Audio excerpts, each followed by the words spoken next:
situational awareness. I think it's safe to say that when you assume, you make an ass out of you and me, right? So it's an old cliche saying, but it is true. So thinking through everything as you're going through the booth and you're setting stuff, stuff up, thinking through like what's going to happen when the booth comes on, there's fans and you're moving around with a hose.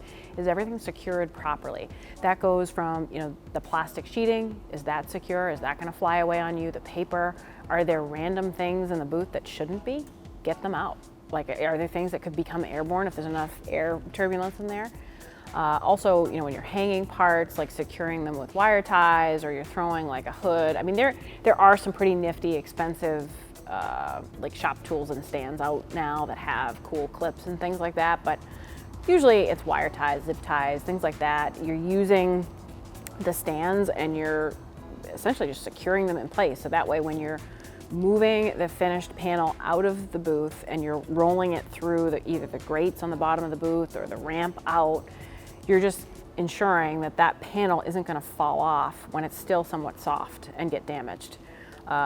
Also, just when you're spraying too, like if things are light, like sometimes they float. Depending on what kind of plastic you're painting, it's important to know that it's secure and that there's nothing worse than spraying something and then have it move on you, because the distance of the gun to the panel is important. So if your panel's moving, that's not good either. So securing everything properly, making sure that you're kind of situationally aware of all the potential what ifs, that way you don't have the oh no's in the booth.